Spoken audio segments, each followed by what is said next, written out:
Hello there, Amit. So we've got a couple of tasks from you today. Let's see what you wrote, shall we? The first one is about food. It's better for the environment and economy if we only eat local. Let's see what you said. In recent years, farmers were able to expand their markets not only locally but also globally, which helped to grow the local economies. Whereas some people argue that the farmers' produce should not be exported and consumed locally, which would be more beneficial economically and environmentally.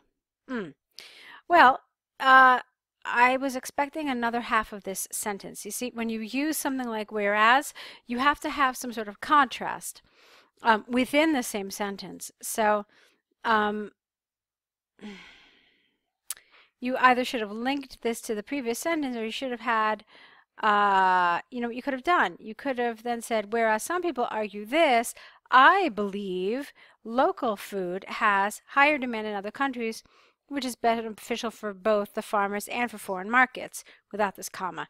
That's one way you could have done it. Surely it's not the only way, but it's one of many possible ways to write the sentence. Okay. This essay will argue the benefits and drawbacks of exporting, hold on, the homegrown foods using examples from various economies and the United States Food and Drug Administration to demonstrate points and arguments. Okay, careful, Amit. They haven't asked you to discuss the benefits and drawbacks of exporting homegrown food. That's not it at all. Instead, they're asking you if in fact you think it's better for us to eat only local food. So you're looking at this from the entirely opposite perspective.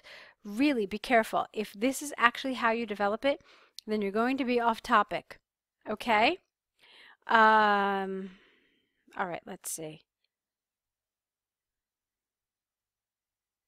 Let's see what you said. On one hand, there is ample evidence that various food products have higher demand in foreign markets, which allows the farmers to get higher value for their produce and help economies to expand internationally at the same time. The central reason behind this is twofold. Firstly, some fruits or vegetables, such as avocado and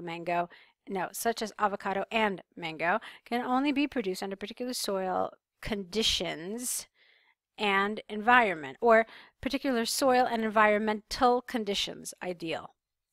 Those fruits and vegetables have higher demand, no S, in places where they are not produced.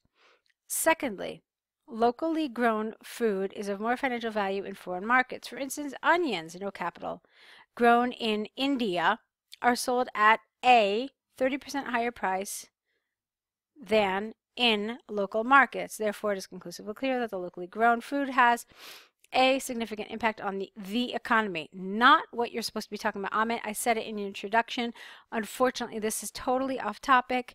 You're not supposed to talk about whether our economies benefit from our food being exported, but you're supposed to talk about if we ourselves should eat only the food that we produce. Okay? It's not at all what you're being asked to discuss. On the other hand, farmers are adopting detrimental procedures, such as use of hazardous chemicals, to meet the demand in the foreign markets. These procedures have an adverse impact on the food produced, soil, and the food chain as well. For instance, a study by the FDA claims that the fruits and vegetables grown chemically have 40% less nutritional value than the organically grown food. Therefore, it is possible to state beyond doubt that the increase in farmers' produce apostrophe after that S is impacting the environment. Okay, I'm not going to repeat myself. I've told you that this essay is not answering the question, so let's just move on.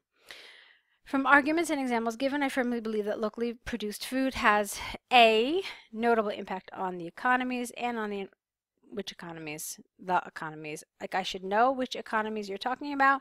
Perhaps I should, but really just say on the economy of the growing country or something like that. Make it clear, please. Additionally, farmers will adopt environmentally, A-L-L-Y, friendly techniques in the coming future to meet the demands. Okay. I wanted to look at this in terms of grammar, in terms of vocabulary, in terms of coherence and cohesion, despite the fact that it is off topic. You've done a good job in all of the other regards. So, all is not lost, okay? It's a well-written essay in every other respect. Unfortunately, You saw the topic being about food produced by farmers, and then you just totally went off in your own direction. I need you to really sit and focus on what the question is asking you and spend some time making sure you do understand the question and organize your paragraphs in such a way that they answer just that question and nothing else, okay? Well written though, good cohesion, good vocabulary for the most part, nicely done. But again, this is definitely going to cost you at least a couple of bands in terms of your task achievement. All right, let's move on to your second task. Okay, it's the letter to Albion University. You were supposed to do 4 things. Let's see how you did with that.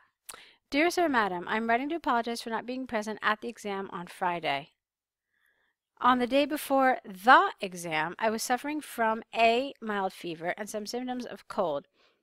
I thought, no, T-H-O-U. I thought I would be able to handle the situation and complete my exam. Unfortunately, the situation got worse, no N, during Thursday night. I was taken to hospital during the night and was advised to take bed rest for 5 days. I was not in a situation to inform about my health issue. I don't know what this means, as exam was assessed. I'm not sure what that's supposed to mean.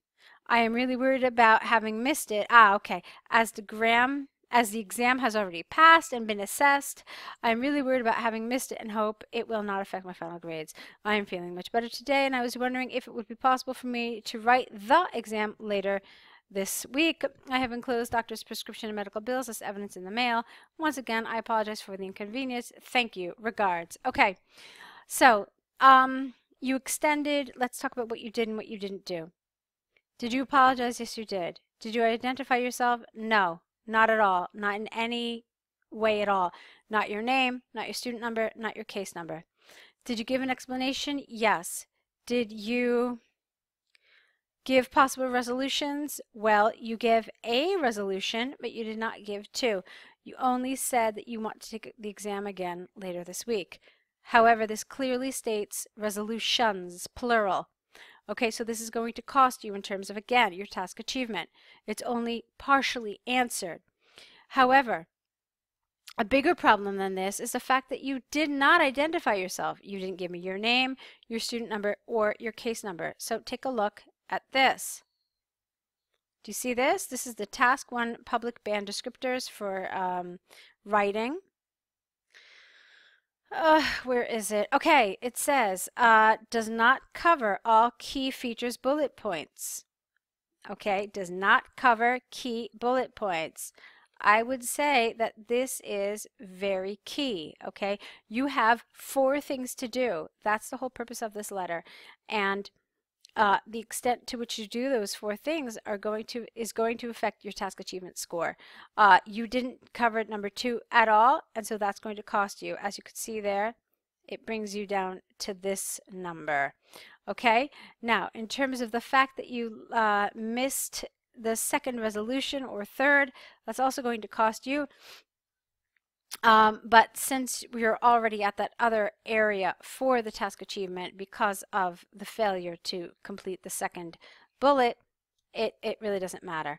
The other thing I want to talk to you about a little bit is this. Your opening. Dear Sir, Madam, there is a very standard way we close a letter when we start with Dear Sir, Madam, and that is yours faithfully.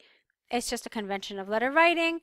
It's not optional, so that's how you have to change it. That's how you have to make it. It cannot be regards here, and there absolutely should be a comma. So yours, capital, and then faithfully, lowercase, but you absolutely have to do that, okay? So it's another thing just to remember. Now, if you had written the name of the person, then you could have said, for example, Dear Professor Jones or something. Then perhaps you could have said something like yours sincerely, or maybe even regards would have been okay. Not a big fan, but you could have done it. But this definitely prescribes a very specific sign-off, okay? So that's what you need to know for this set of essays, Amit. Go ahead and correct them, send them back to us corrected, add to your error correction list, and send us a new set of essays, okay? We're here waiting for them, so good luck with that.